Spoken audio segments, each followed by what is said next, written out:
Hello, everyone. It's Thursday, June the 11th. This is our briefing today. We've got the very best news that we can start out with is we have no additional deaths in West Virginia today. We have 85 total. I remind all of us to keep all those people that we've lost, great West Virginians, in your thoughts, your prayers. And I'm very, very hopeful we can string together some days that we don't have to come out here and announce that we've lost another West Virginian. But I congratulate you again and again and again, West Virginia. You've done really great. Your numbers are unbelievable, but the numbers really don't matter when you think about those 85. So always remember those 85 and think about them in your thoughts and your prayers. This is week 7 of our West Virginia Strong, the comeback. Reopening plan, the guidances and everything for the businesses are all available on our website. Remember all those. I've got some announcements. I'm going to start off with just this.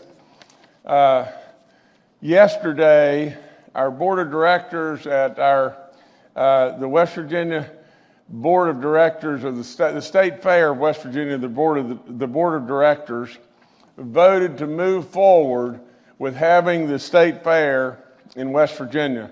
And I congratulate our director, Kelly Collins. Kelly played basketball for me a long time ago. She's a beautiful young lady, and she's doing a phenomenal job, and a phenomenal job on the national level as well as the state level. So we're super proud of Kelly and all that she's doing, and we congratulate the State Fair in their decisions to move forward. I'm sure, they're going to abide by very strict guidelines and everything, but yet the fair is so meaningful and so meaningful to so many.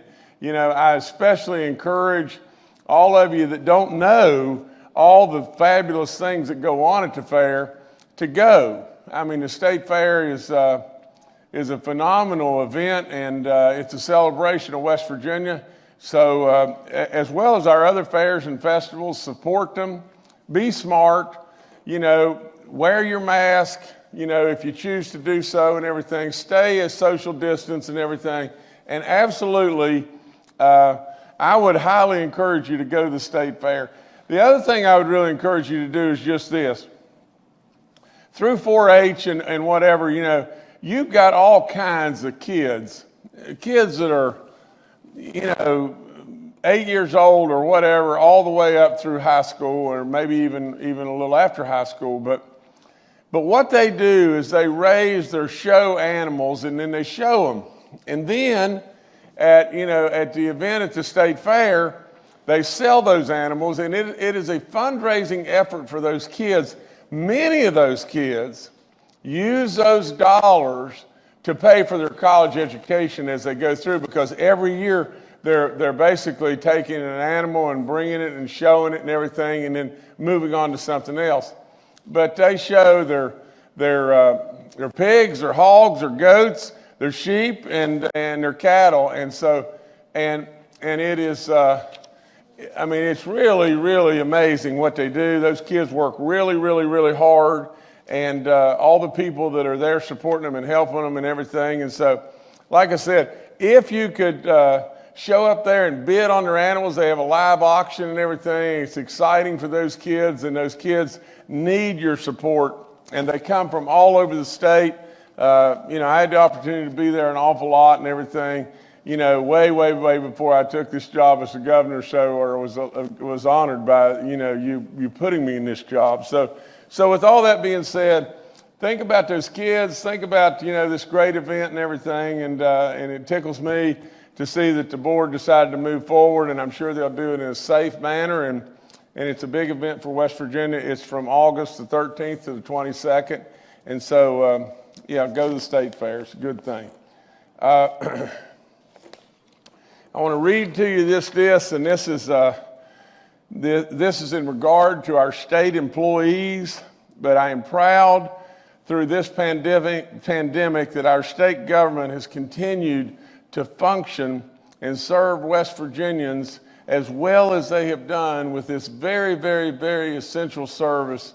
Many, many people have worked from home and they have done terrific work. I don't think we've hardly skipped a beat, and so I congratulate all those state employees for all the great work that they've done. And as we transition back to work, we're still going to have people that are, that will have the flexibility through our cabinet secretaries to be able to telework and work in that manner. And we're going to rely heavily on our National Guard to make sure that our buildings are cleaned and done in a way that makes us absolutely the safest that we can possibly be. And today we are sending additional guidelines for the safely reopening of our state government buildings back to our cabinet secretaries and those other constitutional offices that use our state buildings. And I want our state workers to know that their safety is paramount and of our highest concern, and we will do a terrific job in assuring that. So as state government begins to open up more and more and more, we just want to let everyone know that our people have done a terrific job.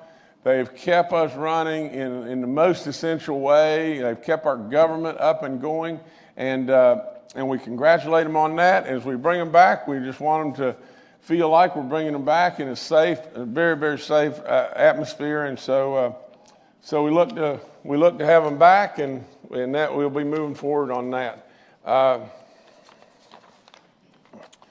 Now, gosh, it's always amazing to me, how many things that we have to report to you, and I try to go through them as quickly as I possibly can, as respectfully as I possibly can. But let's go back to our nursing home visitation. As I announced yesterday, guidelines are now available on my website, that will allow limited visitation to our nursing homes beginning the 17th on next Wednesday. I want to just say this too. I think that we have in place, now I need to double check this, but yesterday we were contacted by a lady that her mom is in bad shape and she's probably going to pass away. And this lady felt like that was a real emergency. And I think that we already have in place situations just to take care of just that. So I'll double check it, but I would really urge our nursing homes to try to find a way, if in fact, we have an imminent situation. We sure don't want to wait till the 17th to be able to take care of a very, very imminent situation in which we don't want to lose this person and waiting on the 17th date. So, I think the biggest thing is just this: we can do it now. If it is a case that is from a standpoint of real compassion and everything, and so try to work in every way to achieve just that, because gracious sakes, we don't need to wait around for a specific date if we have an imminent situation like that. As far as our schools, I congratulate Clayton Birch. Clayton is now officially our permanent West Virginia Superintendent of Schools. It is very deserving. He is doing a terrific job, and I'm really, really proud of him. Dr. Payne did a great job, and because of some medical situations, primarily with his wife, he had to leave, and we totally understand that. We'll always support Dr. Payne, but Clayton Birch is knocking it out of the park, and he's really on his game, and I congratulate Clayton, and I have full confidence that he'll lead us in that very, very, very important department, maybe none more important. And so Clayton, again, congratulations. Back to all of our cities and our counties, we're up to 49 applications now. They continue to come in, and they come in quickly, and like I've promised before, we're going to be pumping out lots and lots and lots of money, and we're going to pump it out very, very quickly. And so get those applications in. We had a question yesterday in regard to the volunteer fire departments, and I want all of our volunteer fire departments to know just this, that I want to make it clear that we have no restrictions on our volunteer fire department's ability to raise money. Now, you have to do it in a socially distanced, you have to do it in a safe manner, and I know you'll do that. You know how to do this, and I encourage you to try to fundraise, but more importantly than anything, I encourage our people to just know how important our volunteer fire departments are. For crying out loud, you can find a way, West Virginia, to support these great organizations and the need that all of us have for them. So you talk about an area that we need to step up to the plate. Our volunteer fire departments and everything, please, West Virginia, search your heart and everything, and if you can find a way to donate or help or come to some fundraising event or just to send a check of your support, to a fundraising event for a volunteer fire department, do so, please. Really, really good stuff. And we continue to search ways and from the federal government and all that that could positively impact organizations such as this. And while I'm on that, I just want to touch on this just a second. I just checked coming in the door and everything. Stock market is down 1,300 points today, which is not good and everything. It's not good in lots of ways, but it is sending this message to us. The stock market always is somewhat of an indicator of how things are going to be, how things are going to be in the future. Well, I really believe that things in the future are going to be good. But I want you to just know, what is the market telling us? The market's telling us this: we got to have another stimulus package. There'll be another stimulus package. And the guidelines for that additional stimulus package will give us the abilities to do more things than we're able to do today. And the market today is telling us, saying, look, America, you've done really good. You've done really, really good. We could have cratered into a hopeless depression, but you have done really good, America. And our president has done really good. Now, with all that being said, America, you're still wounded and you're still hurt. And going forward, you've got to still have additional help from the mothership, and that's the federal government. So at the end of the day, there's going to be additional stimuluses coming, and that is what I think. Now, to be perfectly honest, maybe that and 50 cents will buy you a cup of coffee somewhere, but I really, truly believe that that's what's going to happen. And so from the standpoint of our businesses, that are still struggling in every way, I think there's more help coming. And I know that there's going to be some level of help coming from the state government, but we can't help enough from the state government. We've got to have the mothership, and that's the federal government. And so from the standpoint of all the different things, from an additional stimulus package to the easing of the guidelines to a federal infrastructure program, to all those things, I still believe those will be coming. Now, and so we surely don't celebrate the stock market being down to the level that it's down in any way, because a lot of 401ks, a lot of stuff are getting really hurt and everything, and we were really happy to see the big run up and all that, but at the same time, I think the market is just telling us just this: we're not strong enough yet to move forward out of this terrible pandemic, and there's probably a lot of small businesses that are out there that are still hurting, and I think the market recognizes it, and I think there'll be additional stimulus coming. Okay, I've just got a few more announcements. I'm going to go as quickly as I possibly can. Our free testing for minorities and the most vulnerable people is still continuing to go on. I remind you that Friday and Saturday, June the 12th and the 13th, will be in Greenbrier, Hancock, Logan, and Wood counties. On Saturday the 13th, we'll be in Grant and Hampshire and Hardy counties. Go get tested. The more we're tested, the better we'll be. I just got off the phone, 2 different calls with Clay Marsh.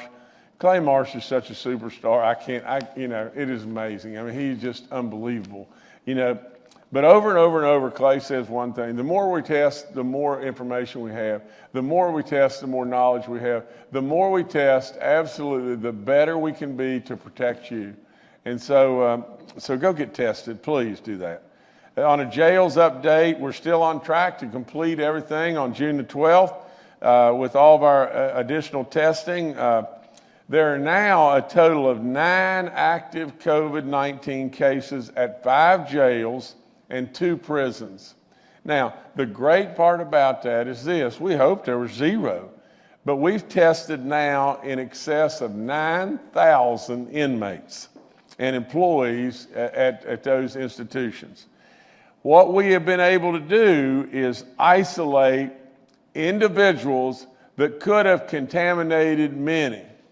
Now, we were really blessed for a long time to go 0, 0, 0, 0 in our testing. And now, as we've gotten more testing capabilities and everything, we're able to do more and do more. Again, I congratulate all those in corrections for protecting these people, and the fact that we've not had a single death, in regard to this terrible killer, and so good stuff. Let's just keep doing it. On our summer feeding program, I want to remind everybody, the map's up there. I think we have 670 sites. If you don't know where to go, call 211, and you'll be assisted in where you can go and pick up food. And we absolutely want to try to continue to feed everybody we possibly can, and we want no West Virginians going hungry. So please take advantage of that if you can. I want to commend the National Alcohol Beverage Control Association. They stepped forward and donated $10,000 and donated it to the Mountaineer Food Bank on the behalf of West Virginia Alcohol Beverage Control Administration. And I want to especially thank them and thank our commissioner, Fred Wooten, for the work that they're doing and all the good stuff that's going on. And Fred, I haven't seen you in a while and everything, but I hope and pray you're doing great. And congratulate your brother on his Supreme Court win. And so anyway, I'll be talking soon, but keep doing great work, and we appreciate you supporting our food banks and doing the work that you do every day. I want to remind everybody again, last thing about the census, and I also want to tell you, as I've already told you, but as we go forward, if we continue to pump out the numbers that we're pumping out right now, I think what we'll do is next week we're going to go on a schedule of Monday, Wednesday, Thursday in doing our briefings. We would have gone, we missed one day this week. I think we can start easing back to 2 days where we do 3 days during the week and we do 2 days off. I think it'll be more meaningful to the people that are looking in, and as well as the media and all the people that are covering and handling all this. The reason we're going Monday, Wednesday, Thursday is I have a previous engagement on Friday, and I surely want to be here with you. If that engagement changes, we'll go Monday, Wednesday, Friday. But nevertheless, I will right now plan on Monday, Wednesday, and Thursday of next week. Okay, the last thing I want to go to is our charts. I do this real quickly, and you'll see on the top line, the 2 lines continue to separate. We're 1,516 people that now have recovered, and 611 that are active cases. All that's good stuff, great stuff. On our daily percent of positives on the number of tests we had yesterday, we bumped up just a little teeny bit to 2.04, still really good. We're trending below 1%, and all that's really good. Now our total cumulative in the bottom, you can see it just keeps going down and down and everything. These are the numbers that we want. Now we're at an all-time record of 1.83%. It's phenomenal. It's absolutely just knocking it out of the park. And as long as we continue to do that, we're going to be able to continue to have things like our state fair and all the stuff that we announce each and every day. Please, West Virginia, watch one thing, and then I'm through. Watch just one thing. In Arizona, in Florida, in Texas, in North Carolina, there are issues today. Because our numbers are phenomenal doesn't mean that there can't be issues tomorrow in West Virginia. It's all up to you. It's all up to you, West Virginia. Absolutely, without any doubt, you want to be reopened. I want you to be reopened. I want you to get back to your lives as close to normal as you possibly can. I want you to be able to support those kids that are showing their animals at the state fair. Absolutely, West Virginia, I want your lives to be back. I want to keep you safe. But I got to have you. I got to have you every way. That's all there is to it. Just be smart.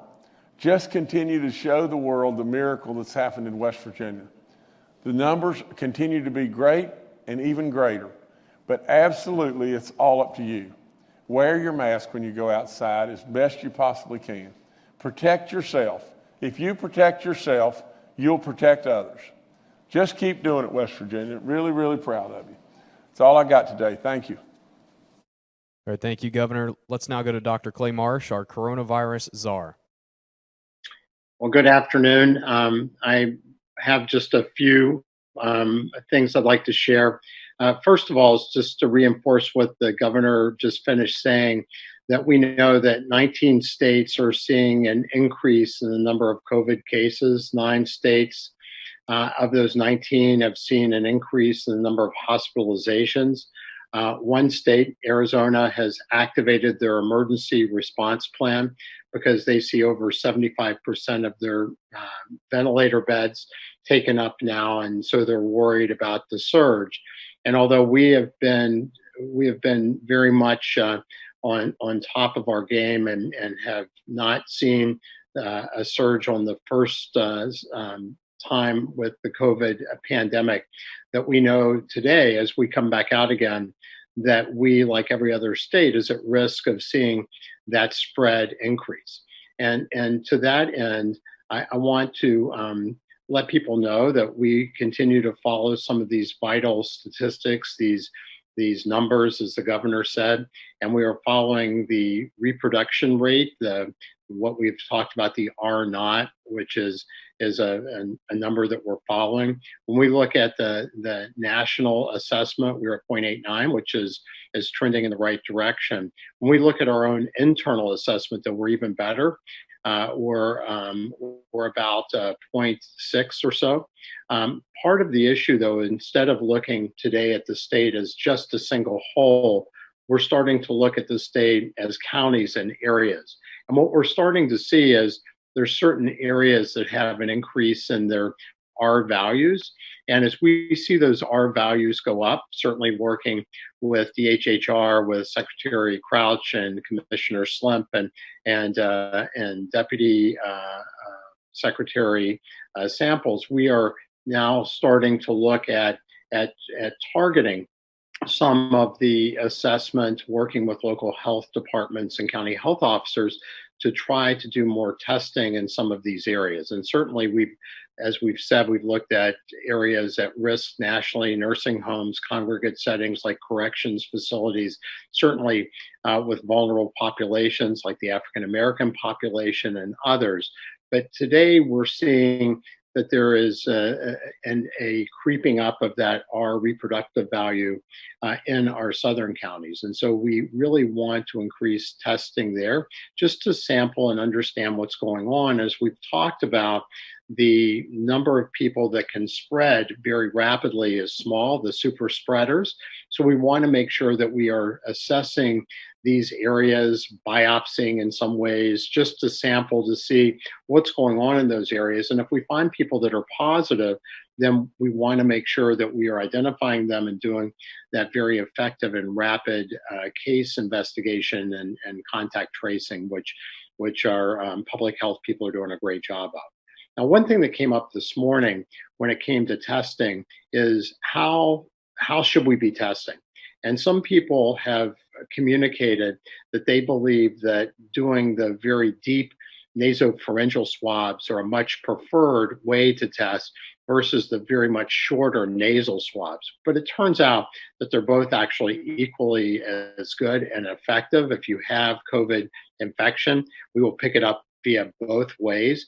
And in fact, that nasal sampling with the shorter swab is much, much more comfortable. And so if we ask you to test multiple times, then certainly that's going to be a much more desirable way to test. And as we go forward, these are the kind of tests that will be perhaps available someday in your own home or in your pharmacy or locally without having the medical people so deeply involved.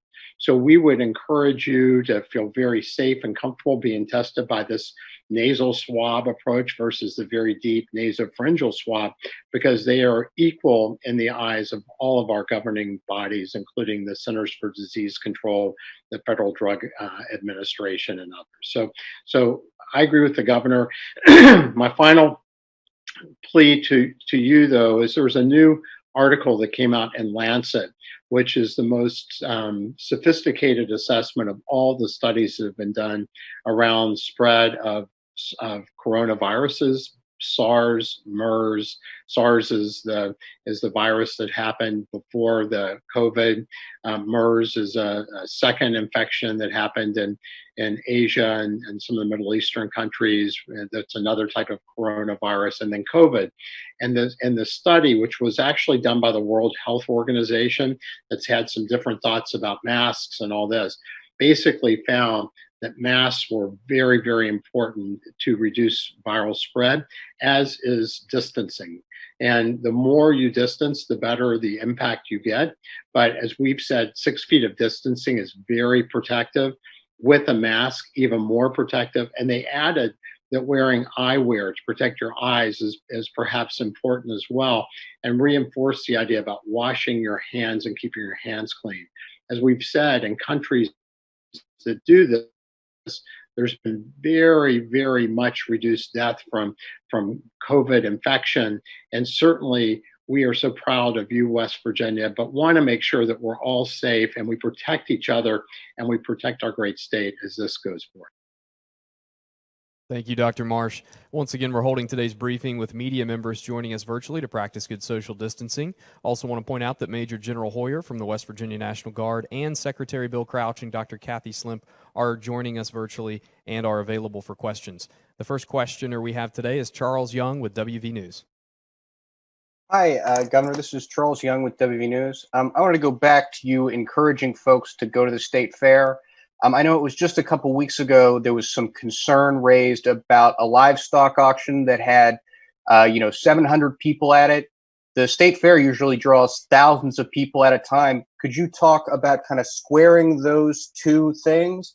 I would imagine that if we have all these people congregate, it's going to lead to an uptick.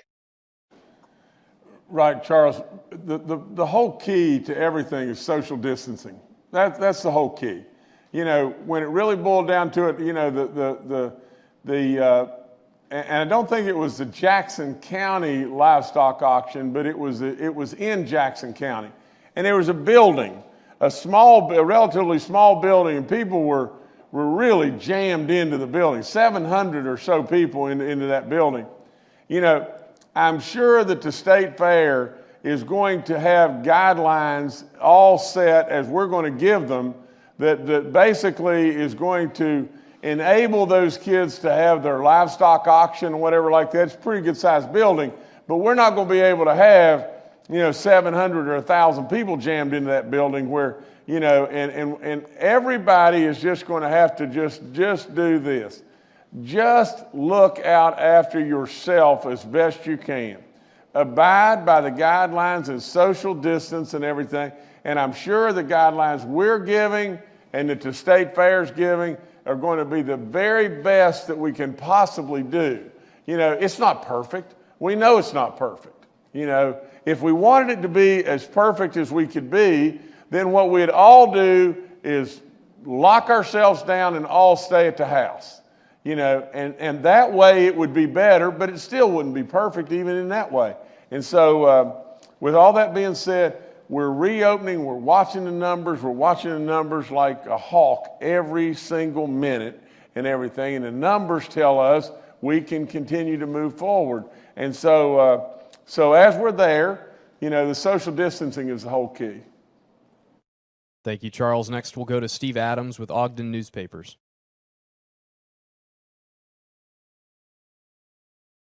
Yeah, Steve Adams with Ogden Newspapers here.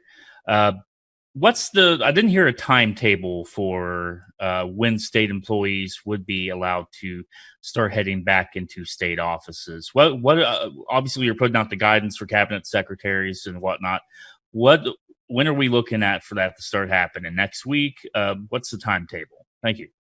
I think this is all tied to our cabinet secretaries, and they bring them back. They're bringing them back as they need to and everything. They're teleworking as they can do, and what we're doing is just making sure that the buildings are absolutely as safe as they can possibly be. All kinds of guidelines will be in place for our secretaries to be able to bring people back, and we'll leave an awful lot of that to our cabinet secretaries. Thank you, Steve. Next, we'll go to Amanda Barron with WSAZ.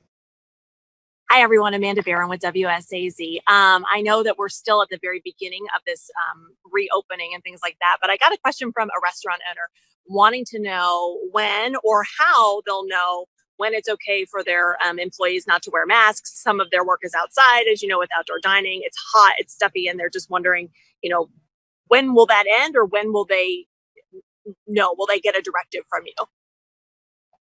Man, I think I can answer it because I can answer it quickly and everything. It'll all depend on our experts. Our experts are advising us nonstop as to what to do in regard to our restaurants, because we're relatively close together there. And, you know, the people that are working in the restaurants, you know, are right on us as far as taking your orders and doing the things that they're doing. So again, I know, I get it. I get it from the economic standpoint. I get it from the inconvenience standpoint, and I get it, but I caution everyone just this and everything. Saving an additional life. Just think about the level of inconvenience that we're suffering through if we can just take one step to just stay cautious, crawl before we run, and just cautious in what we do. We're trying to turn you loose as best we can possibly turn you loose, but let's just try to be as cautious as we can.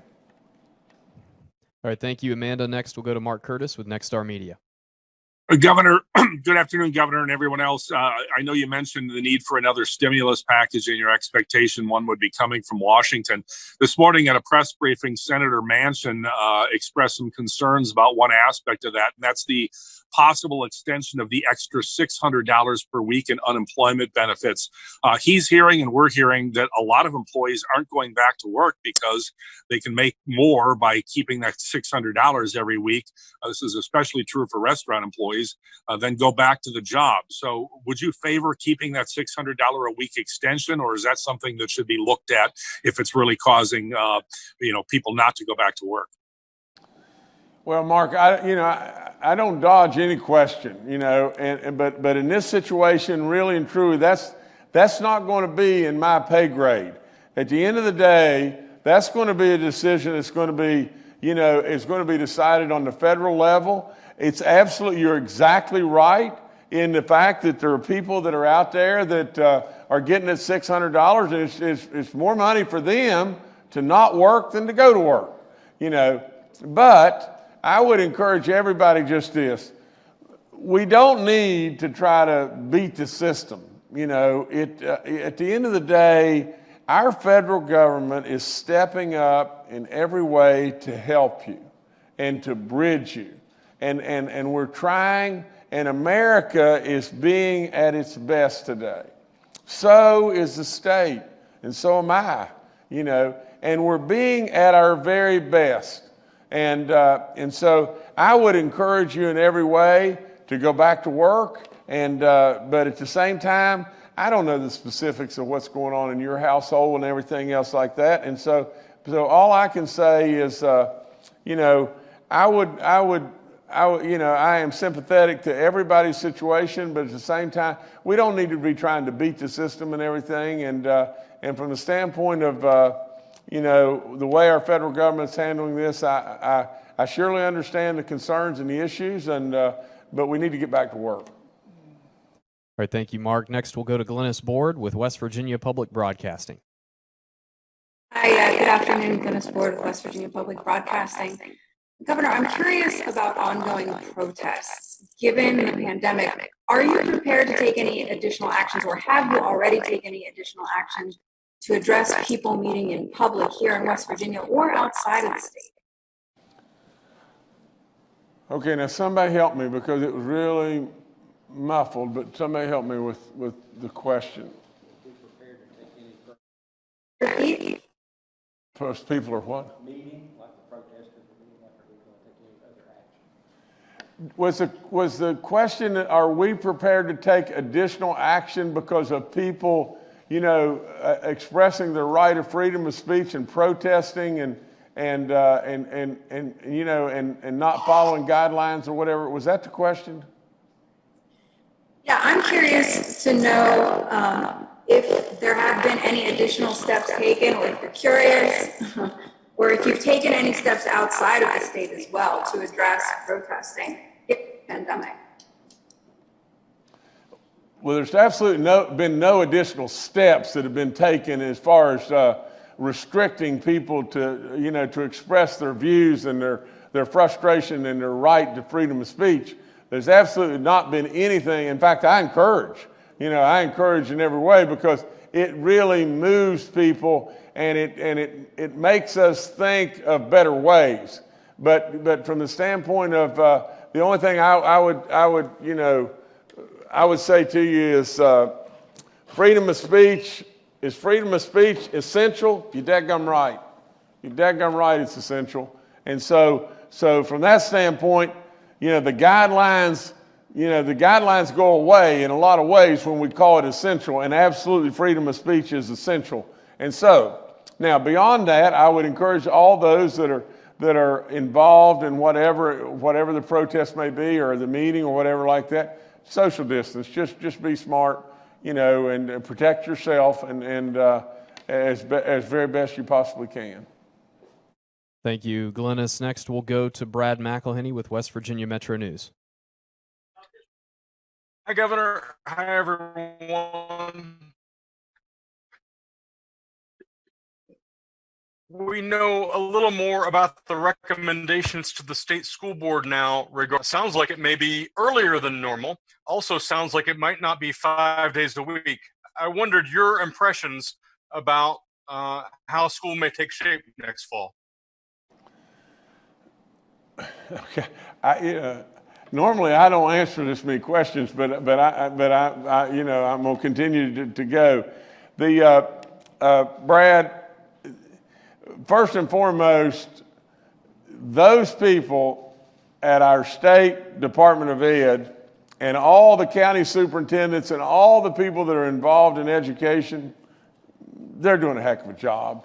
They're really doing a heck of a job, and they're going to protect our teachers. They're going to protect our kids, and from the standpoint of relying on and deferring to the experts, well, that's what I'm going to do. And from the standpoint of how's school going to look, is it going to be a little different and everything else? Well, sure, it's probably going to be a little different. But remember just this, that's still a long ways away. And I've said over and over, the situation is fluid, it changes, and it changes all the time. And so, Clayton works hand in hand with our DHHR. All the people are working on it, from the experts, and And so I would just tell you just this, that this is the first blush at what we need to do. If things change to the bad side, you can bet that things were going to have to be tightened up an awful lot. If things change to where we have a vaccine or a drug, you know, we'll all be celebrating and we'll all be back to normal. So you know, I commend them on what they're doing so far. So far, it looks good to me, and we'll just keep moving north. Thank you, Brad. Next, we'll go to Taylor Stuck with the Herald-Dispatch. Hi all, it's Taylor with the Herald-Dispatch. With reproduction spreading in the southern counties, have you put any more thought into maybe mandating masks to be worn, maybe just in specific areas? And what would be kind of the kicking off point? What would signal to you that that would be something that you would be willing to do if you did mandate masks?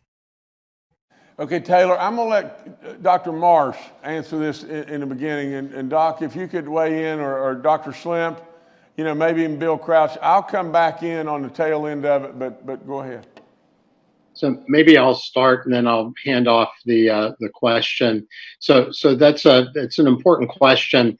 And as we are moving forward, you know, as we've said, we want everybody to stay together. So really understanding better, you know, what is the depth of any potential problem, and this reproductive value is a very early sign that maybe things are changing some.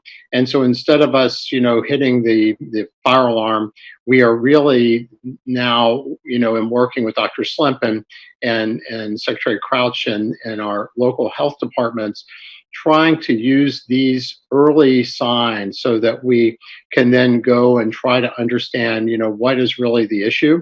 Certainly when it comes to mandating masks or other things, as the governor, I think, has said very consistently, we are really here to advise and to encourage, you know, in any way we can for people to protect themselves, which protects them and protects their families and the vulnerable people of the state, our healthcare workers, and our state. But what we don't want to do is throw a divide in the middle of our state and have people line up on one side or the other side, because the most important parameter to me for the outcomes that we have experienced and had in the state is really the togetherness and the connection of our citizens, the community that is great in this state. And I think that people will always do the right thing. And we just want to help advise them and understand so that we can give them guidance so that they will be safe and protect other people in their communities. The only other thing I would say, in the southern part of the state, if we overlay a map of the health sort of issues and problems, chronic health diseases, some of our age of our citizenry, we see that this is also a vulnerable part of our state. And so we want to make sure we're really aggressive in moving to understand how we can help make sure that this is not a place that starts to really heat up, because there's so many vulnerable people there that we're really afraid that that could lead to, you know, to some problems with outcomes and hospitalizations and deaths. So particularly in the southern part of the state is an area that we're very interested in moving very early and quickly. And I'll hand it over to Dr. Slimp or to Secretary Crouch. Yeah, thank you, Clay. This is Bill. Clay said it very well. What we're looking at doing constantly is mitigating risk, and we're doing that with our families, as the ones who are really close to this disease, as well as everyone in the state of West Virginia. It is difficult to know what's right during these times, but we do know this virus is not gone. This virus is still around. We all need to make sure that we protect ourselves and protect our families. Wear masks when you can. Social distance. We've talked about that over and over. Southern part of West Virginia, we've been watching and talking about every day for at least the past week. Very concerned. We have the Hatfield-McCoy Trail and hundreds of people coming in. So we want everyone down there in the southern part of the state to to do what they need to do to protect themselves as well. People coming in from out of state makes us much more difficult to contain. So again, we want everyone to be safe. As the governor says, you've done a terrific job, and we just want to keep that up a little while longer. So thank everyone. All right, thank you, Taylor. Next, we'll go to Paul Mullen with WCBC. Good afternoon, Governor. Good afternoon, everybody. This is a question about the virus coming back in the fall. There have been various forecasts that there may be a return of coronavirus or a spike in it when we get back in the fall. Maybe Dr. Marsh would be best for this one. As a weatherman, what is our chance of precipitation from a coronavirus coming back in the fall, and what would you advise people to do to prepare for that? Clay, go. All right. So thank you for the question. Certainly, we know that being outside is safer from a spread of COVID-19 than being inside. We also know that the ultraviolet light from the sun, not necessarily the heat, but the UV light seems to reduce the ability of the virus to spread quite as effectively.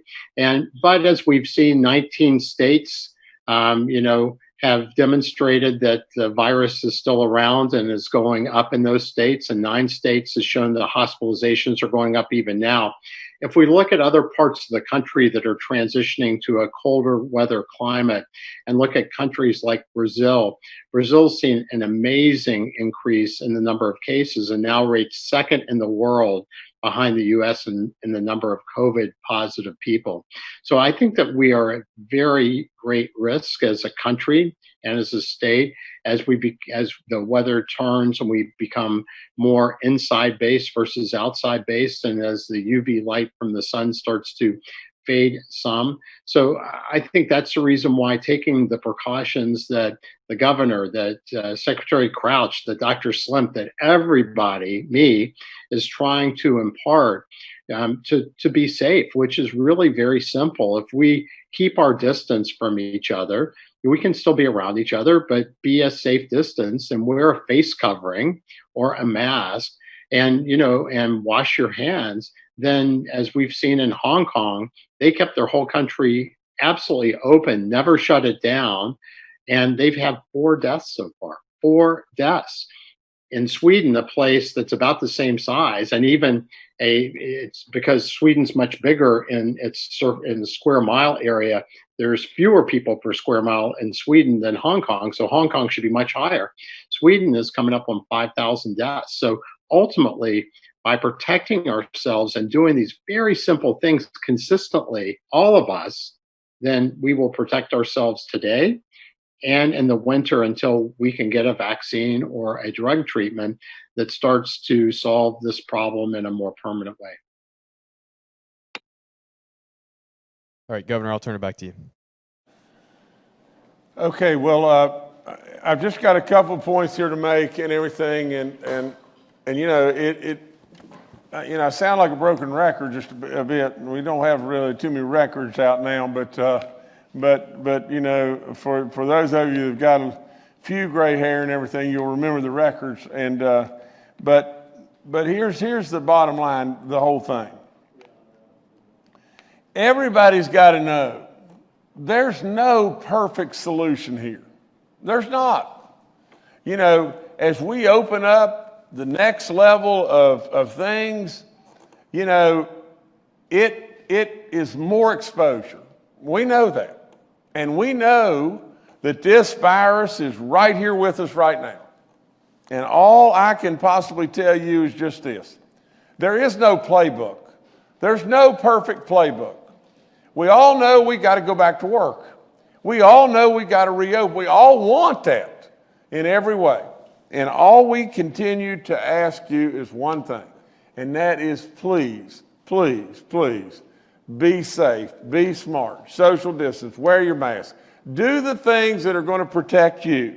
Now, so I want you to know that everyone here, all the experts, all the people in my administration, everybody is doing the very best thing that we can possibly do in watching the numbers, but everybody here would tell you this: there is no playbook. There's no playbook to tell us exactly what to do. All we're doing is doing the very best we can possibly do and still enable you to be able to get back to a life as close to normal as we can. Now, I've got a couple other things. I mentioned compassionate care earlier, and that is, a loved one at a nursing home that is in really tough shape and is probably not going to be with us much longer. Please, all the nursing homes, and I know you're doing this already, but please remember to work with those. And the last thing on earth we want is someone to pass away and everything that we know is really, really in tough shape. And we got to find a way for their loved ones to be able to visit them. And so we've already had that. Those guidelines of compassionate care have already been in place. And they've been in our guidelines for a long time. And so, again, I urge the nursing homes to work with these people, and I know you are, so please continue to try to do so. And my last comment is on the Hatfields and McCoys Trail, because that's in really on top of everything is in my neck of the woods in West Virginia. Southern West Virginia, the Hatfield and McCoys Trail is surely in my neck of the woods there. And all I would do is urge everyone, when we started to reopen down there, just to tell it like it is, when we started to reopen down there, we had a lot of people really concerned, and they didn't really know if we could really take care of the people and keep everything, just as germ-free or as clean as we possibly can, and really on top of our game. Well, you've done so. You've done so, West Virginia, as I knew you would. I knew you would and everything, but I would urge you in every way, continue to do so, because we do have a bunch of people that are coming from out of state. They help us economically. We welcome them and everything else, but as far as all of our facilities and everything, or your discussions with those people, try to help them be good stewards of what we're trying to do, as well as really take care of the facilities, as I know you will, in a phenomenal way, and just keep doing that great work. The last thing I would tell you is just this. Dr. Marsh is exactly right. The sun helps us. The sun is helping us today. But West Virginia, don't go to sleep at the switch. Today, the sun shines 24 hours a day in Arizona. And if you're in Arizona today, you could fry an egg in your hand just standing outside. And Arizona's got a real problem. Florida has got a real problem. Can you imagine how hot it is in Florida today and everything? Well, Dr. Marsh said the heat doesn't matter too terribly much, but don't just because we have changed from rain and 45 degrees to the sun being out and 80 degrees, all of a sudden all of our problems are over. They're not over. They're not over. So just be safe, West Virginia. Keep on pumping out the good numbers. Keep on continue to show the world just how good you really are. And West Virginia is going to end up the place, the diamond in the rough that everybody's going to want to come to. Thank you so much.